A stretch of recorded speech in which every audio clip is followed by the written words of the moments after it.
présente Gosset-Michel, bien connu des vétérans de l'automobile, comme on peut dire dans notre milieu. On a quelques individus un peu dans mon genre, quelques fanatiques surtout, qui partent d'épaves, je dirais plus que des épaves. Permettez que je remette ma casquette, c'est très important parce que je commence à avoir froid au crâne. Et avec la restauration des véhicules anciens, nous sommes quand même les sauveurs du patrimoine, n'est-ce pas? Et donc dans ces conditions, ça demande tous les efforts de recherche et intellectuelle, parce que malheureusement, il faut joindre le travail manuel à la réflexion. Et pour ça, il faudrait revenir dans les documents qui permettent de voir dans quelles conditions on récupère les véhicules pour en faire un exposé beaucoup plus appointé. Comment je suis venu à la voiture ancienne? Alors, j'ai connu quelques individus très intéressants. Je me présente chez lui et je vois quelques fragments de bois en forme cintrée, droite, et des tôles oxydées. J'attends que ce monsieur arrive, parce que malheureusement il n'était encore pas présent. Alors il arrive pour me dire, eh ben, je restaure une voiture. Et cette voiture en question, c'était une 402 Peugeot, le même modèle qui est stocké à l'intérieur. Et voilà, donc à partir de là, il faut en refaire une automobile. Voilà. Donc ce monsieur, Raymond Bertrand, est donc l'instigateur et le retour à la restauration. Je suis le coupable. Il y avait deux instigateurs, c'était les deux responsables, Monique et Raymond dans le fond, parce que moi je m'y serais peut-être jamais mis, mais comme Raymond était passionné de voitures, il m'incite à récupérer une Rosanga qui est présente, et en partant de ce principe, lui, il était mordu, moi aussi, et puis ça fait 35 ans que ça dure. J'insiste bêtement là-dessus, mais c'est pourtant comme ça que ça s'est produit. Voilà. Monique, elle m'a un peu encouragé, parce que moi, c'était la pêche à la truite, la prospection par magnétisme, bien connue des radiesthésistes, la chasse, et surtout la pêche à la truite, la pêche à la mouche. Quel plaisir de pêcher à la mouche dans l'espace et dans la tranquillité, dans la nature, alors que tout est beau là. Et puis un beau jour, voilà, le drame est arrivé. Voilà.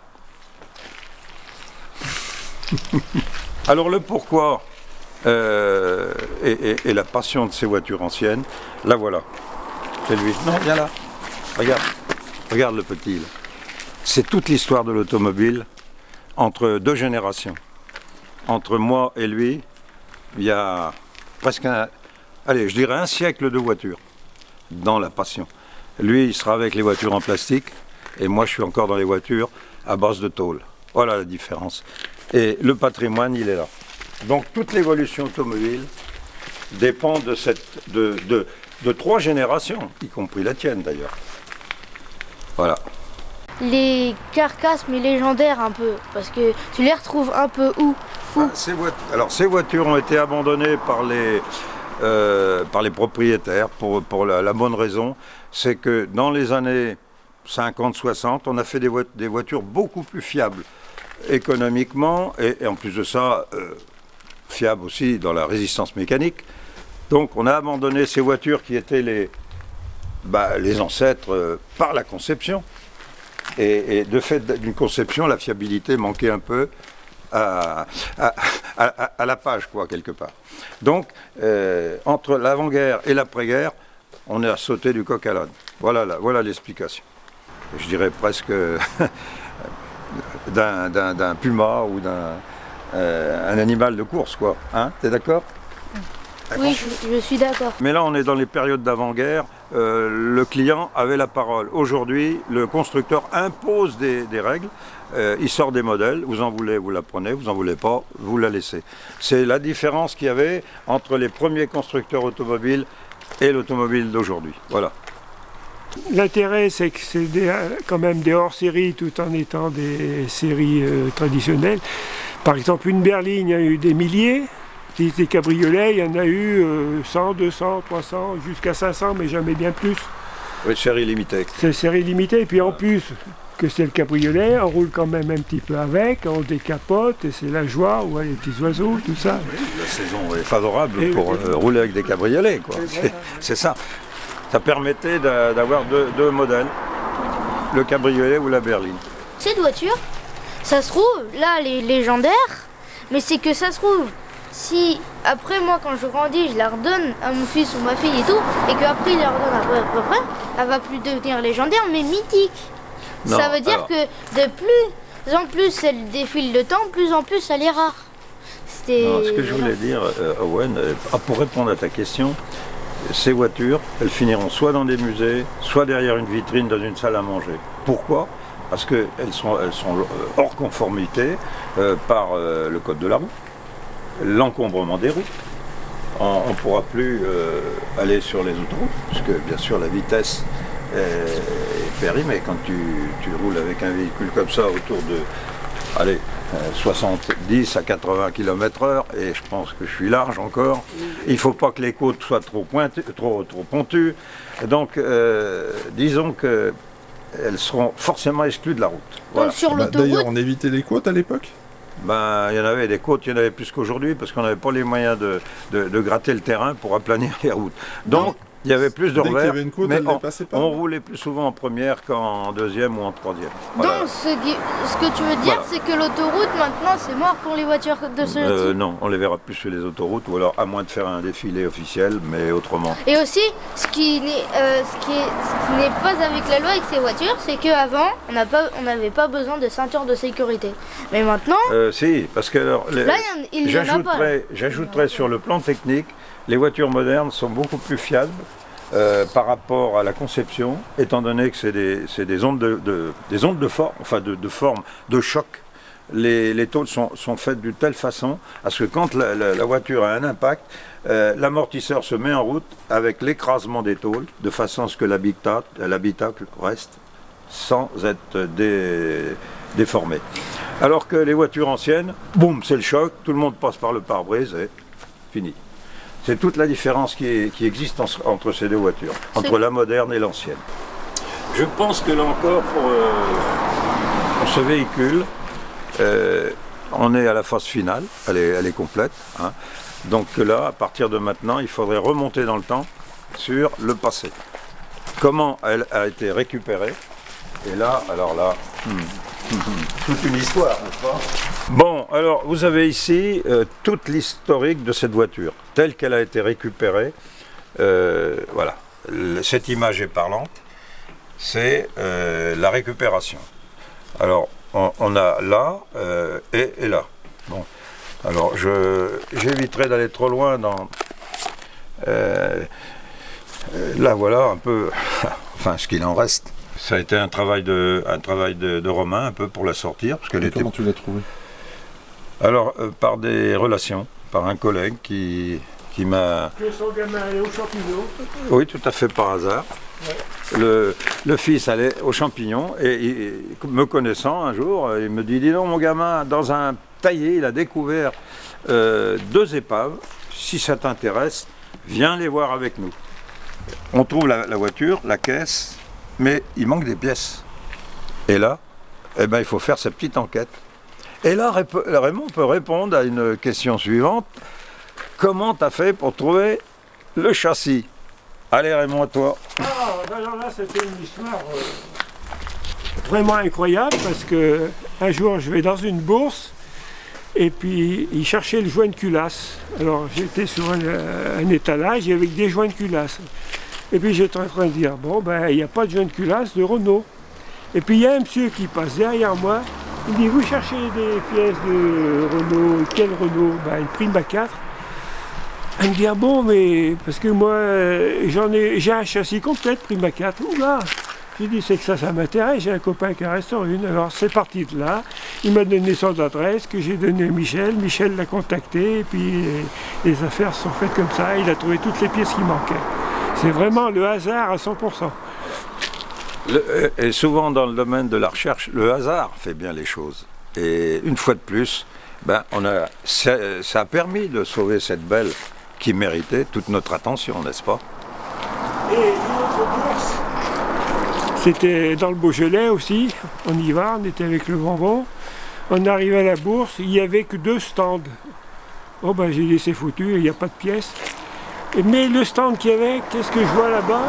Des roues comme ça là. Oh, ils ont pris des roues, c'est comme s'ils me les avaient données presque. Il y avait les roues, les pneus, les enjoliveurs. Et puis c'était pas prévu qu'on emmène 5 roues, on était avec le Vent, avec la Peugeot, je crois, il n'y avait pas de place. Alors les roues, il y en avait un peu dans le coffre, et il y avait Ducret et puis je sais pas qui encore, sur leurs genoux derrière. On est arrivé avec les roues comme ça. Ah, c'était une grosse histoire. Là. Tout le monde a participé, tout le monde a participé plus ou moins à la restauration de cette voiture. Voilà. D'où l'intérêt collectif de la restauration patrimoniale. Alors comme mes amis me font toujours confiance quand je m'attaque à un sujet, ils savent très, très bien que je suis jusqu'au boutisme. Et là, une fois de plus, ils ont eu gain de cause, quoi. Voilà. J'ai cette pièce. Voilà. Ah, il m'en faut une autre. Il m'a fallu 3 essais avant d'arriver à ce résultat. Alors pour arriver à un tel résultat, il nous faut de l'aluminium. Et l'aluminium, ce ne sont jamais que des boîtes de conserve ou des bassines. Voilà, je prends l'exemple, par exemple.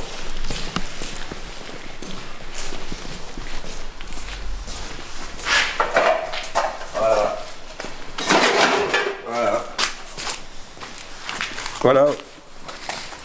Alors mon ami Raymond, qui est spécialiste de la récup, alors il me fournit la matière première et moi je la transforme à la forge dans un récipient en fonte. Je monte à peu près entre 1000 et 1200 degrés pour obtenir une fusion, la fusion de l'aluminium, qui ensuite est coulée dans des moules pour obtenir ce qu'on a ici. Voilà. Alors là, c'est des essais, c'est des loupés même. Alors pourquoi des loupés? Parce qu'il y a des inclusions. Et l'inclusion au polissage, c'est pas bon. Donc, il faut obtenir un état de surface parfait, et pour ça, la coulée ne le permet pas. Cette pièce fait donc partie de la coulée, mais celle-ci aussi, et bien d'autres. Celle-ci, avec tous ces supports, tout ce qui vient, tout l'harnachement mécanique. Ça par contre, ça c'est des pièces qui sont refabriquées en inox, c'est différent. Voilà. D'autres choses, cette pièce très importante, celle-ci, parce que bien sûr elle ne se retrouve pas dans le commerce, donc il faut la reconfectionner pour fixer Renault et ainsi que l'orifice du bouchon du radiateur. Voilà. Ces pièces ont disparu, ainsi que les éléments des ouïes. Il faut les reconfectionner. Donc l'acier adéquat, c'est pas de l'acier, puisque c'est du laiton. Et le laiton permet le chromage alors que l'acier ne le permet pas. Autrefois, les constructeurs utilisaient de l'acier chromé avec un revêtement en cuivre. Seulement aujourd'hui, avec la pollution, les chromeurs ne peuvent plus le faire. Donc on travaille au minimum, mais on chrome des éléments sur acier, et puis au bout d'un certain temps, malheureusement, le chrome se dégrade. Voilà. Donc ici, alors on se retrouve avec un pare-choc en acier, cuivré, mais on ne le fait pas en France, il faut les envoyer à l'extérieur pour avoir de bons résultats. C'est quoi l'extérieur? C'est l'Espagne. Mais l'occasion faisant le larron, cette voiture étant, elle est dans la friche. Il faut la sauver absolument. Donc pour la sauver, on fait des efforts, mais vu la rareté de la pièce, on ne sait pas à quoi on s'expose. Hein. Parce que rassembler tout ce qui va manquer, c'est la croix et la bannière. Mais le résultat est là aujourd'hui. Mais dire qu'il y a des priorités, ce serait mentir. C'est en fonction de la décision de chacun pour dire je restaure cette pièce comme j'en restaurerai d'autres après. Quoi. Voilà. C'est une rencontre impromptue. C'est une rencontre impromptue. Tu as bien répondu à la question. Merci. Voilà, ça va retourner à la fonderie. Et on fera autre chose.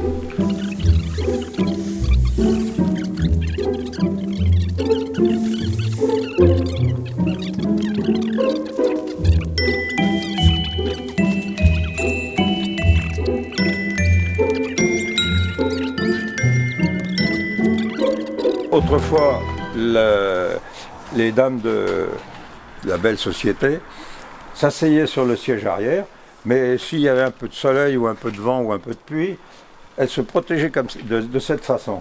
Alors que le chauffeur, lui, pouvait prendre la flotte dans la gueule, ça gênait personne, n'est-ce pas? Voilà la raison pourquoi on pouvait mettre ces véhicules en midage. Continue. Vas-y. Attention à tes doigts. Ah bah c'est plus facile là. Voilà. Ah bah c'est nickel. Elle est plus jolie en décapoté. Ouais. Combien de temps pour la faire? Oh là là là. Combien de temps? En année ou en... Alors en année, en heure et en jour. Année. À la louche. Depuis 2009 à 2020. Pour 11 enlever ans. ça? 11 ans. Mais je peux pas dire. Attends là, je sais pas si tu filmes, mais le problème c'est que j'en ai fait d'autres entre temps. J'ai pas fait que celle-là. Donc je suis incapable de dire aujourd'hui, mais je dirais elle tourne autour de 3000 à 3500 heures. On peut dire les différentes étapes, parce qu'il y a de la boiserie dedans aussi. Il y a du cuir, il y a de la mécanique, il y a de la carrosserie. Tu vois, je vois des défauts que je voyais pas. La boiserie. Alors la boiserie, alors c'est dommage puisqu'elle est entièrement habillée et on ne voit plus. Mais au départ, la caisse est construite tout en bois de façon à ce qu'on puisse appliquer les tôles par la suite. Pourquoi? Alors, dans les années d'avant-guerre, on ne connaissait pas les tubes, la tubulure, voilà, le terme tubulure qui a permis la conception des voitures modernes.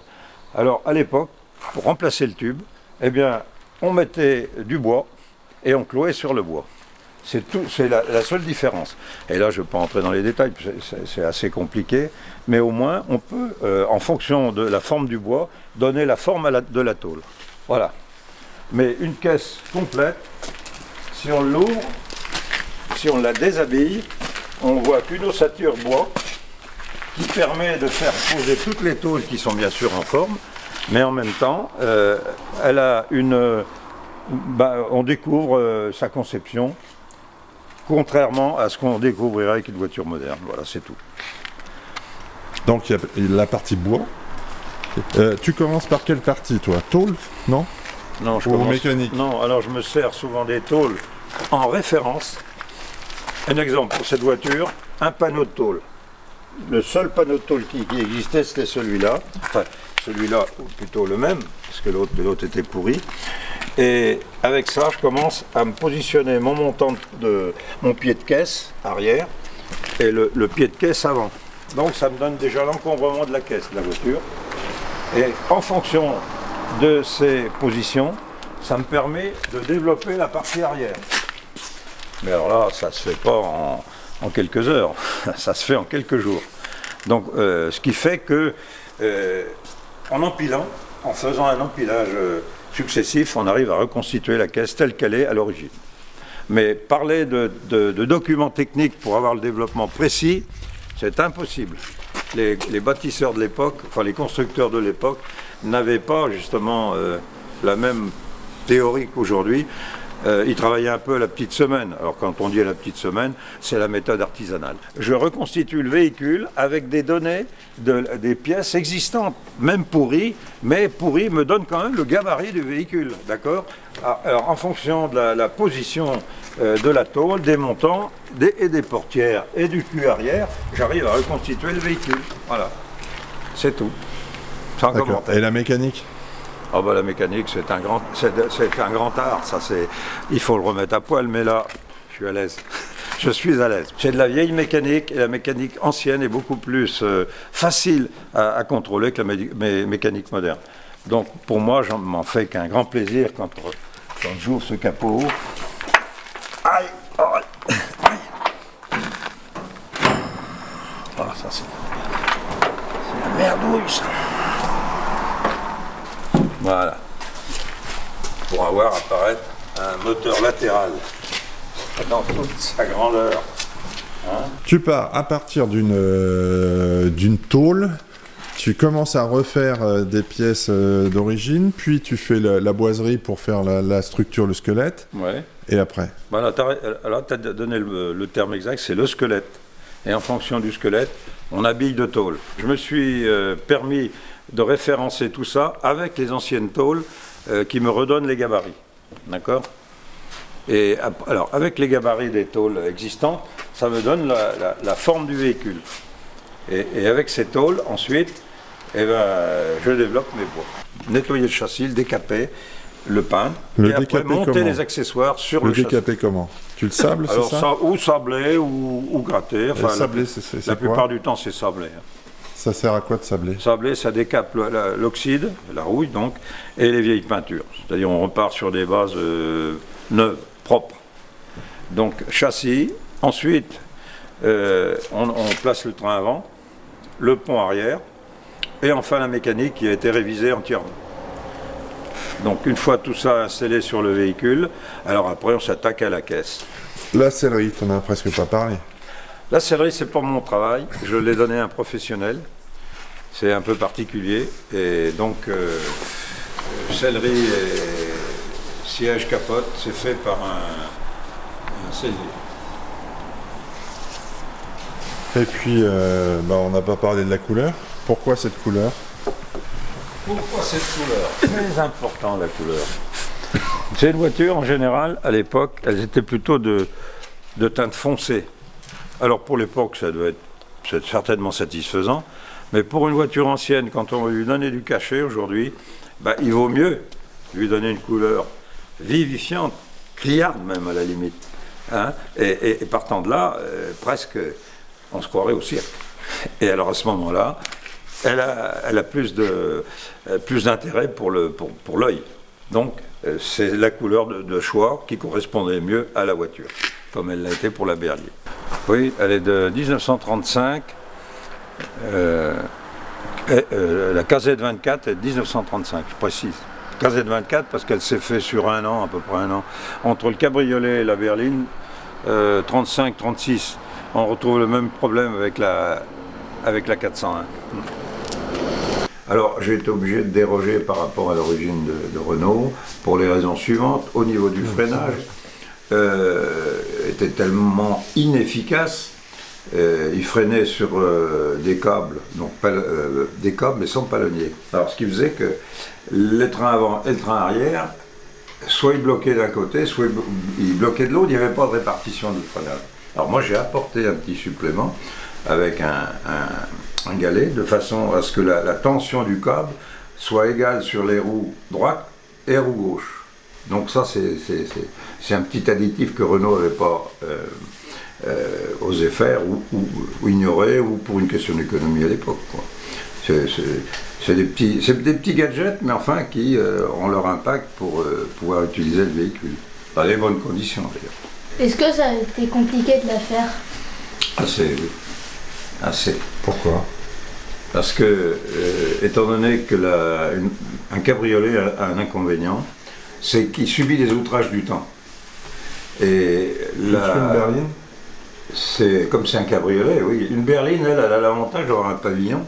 Elle est donc protégée par les intempéries. Alors qu'un cabriolet, c'est jamais qu'une vulgaire bâche qui recouvre l'ensemble.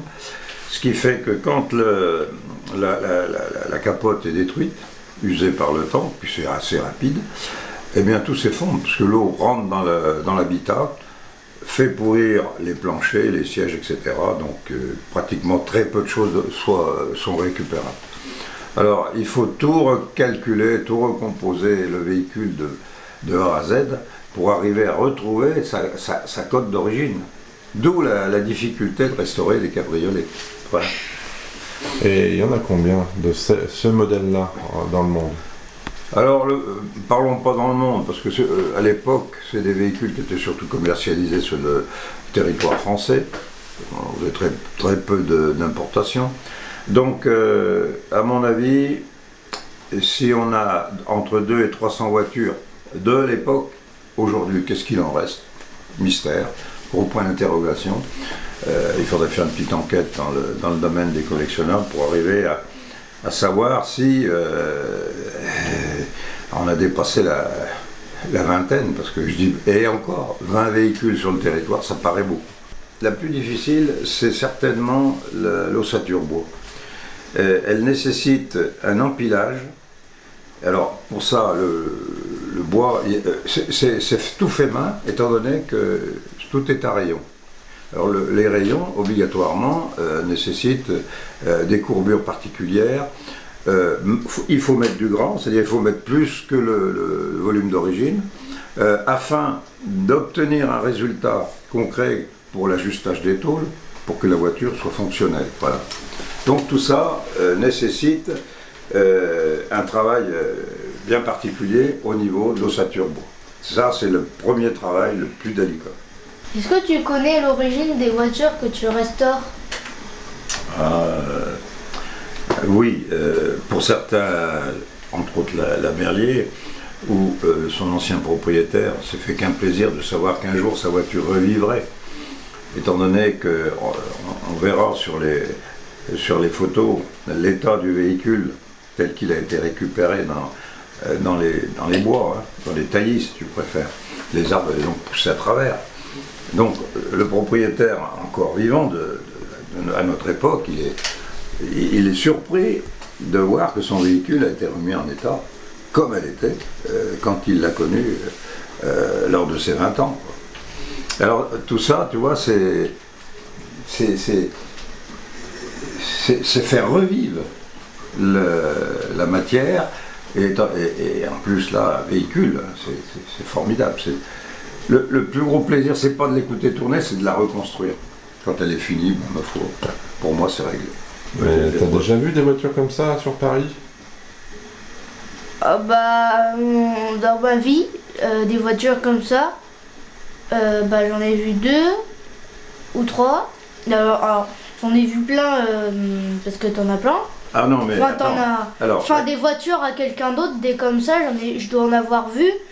Sur Paris, je dois en avoir vu un chiffre comme ça, ou un, je sais pas. Les voitures comme ça, elles ont pratiquement disparu de la circulation, en gros dans les années début 60, 1960, donc on est quand même à près de 60 ans, hein, et ça fait du monde ça. Ce qui fait qu'on peut s'en servir qu'occasionnellement pour les passionnés pour faire des défilés, ou à la demande de communes qui veulent, pour l'agrément,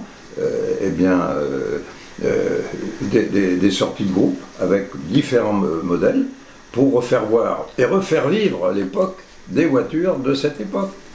Oui, qui ont appartenu à nos grands-parents. Hein. Moi personnellement, je n'ai pas roulé dans ces véhicules, j'étais trop jeune, mais c'est les parents ou les grands-parents qui l'ont utilisé. Donc l'automobile a été améliorée dans le bon sens. Malheureusement, on a perdu un peu sur le style des voitures d'autrefois, sur les chromes des voitures d'autrefois, sur les peintures d'autrefois. La voiture était personnalisée, elle appartenait à un type de propriétaire qui la voulait comme ça.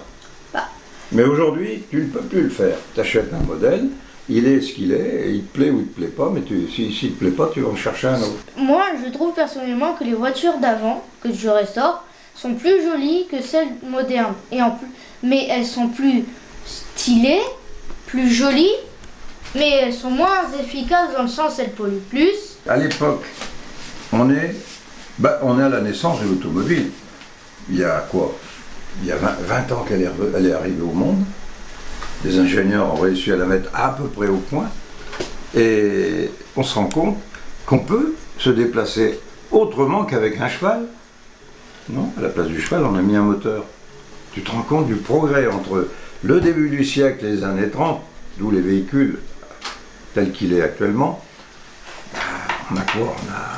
On a 20 années d'amélioration de mécanique. Tu te rends compte, les ingénieurs de l'époque n'avaient pas d'ordinateur. Et pourtant, ils avaient réussi à concevoir des véhicules qui fonctionnaient, tant bien que mal bien sûr, mais qui fonctionnaient. Alors, un véhicule pour 100 habitants, aujourd'hui, c'est 2 véhicules par habitant. La pollution est bien différente par rapport au début du siècle, n'est-ce pas? Oui, c'est que plus on remonte dans le temps, plus les automobiles étaient plus chères. Parce que c'était très... des gens sans voiture, bah, c'était normal. Là, c'est le mot sacré. Ceux avec des voitures que tu restaures, c'était des riches. Tout à fait. Voilà. Là, tu as mis le doigt sur le point sensible. L'automobile s'est démocratisée après les années 60, où à peu près un couple normal pouvait obtenir une voiture. Mais avant, effectivement, ça touchait une clientèle particulière, aisée. Voilà. Tu as mis le doigt dans l'engrenage, c'est vrai, c'est ça. Donc c'est une sélection naturelle, dans le fond. On ne pouvait pas obtenir une voiture. Une voiture, moi, j'ai pris l'exemple de la Verrier, 39 000 francs de l'époque. C'était des francs à l'époque, oui. C'était des francs, ça représentait, je ne sais plus si c'est 10 ou 15 ans de salaire pour obtenir une voiture. Donc c'était impossible, en donnant sa paye complète. Donc ça c'était impossible. Non, une voiture moderne c'est 10 000 euros. À l'époque ça représentait 100 000 euros. Tu ne peux pas l'avoir dans les mêmes conditions. Ah, il y a une différence, c'est 10 fois plus que maintenant. Et ben voilà. Donc tu vois pourquoi les gens de cette époque ne pouvaient pas avoir une voiture.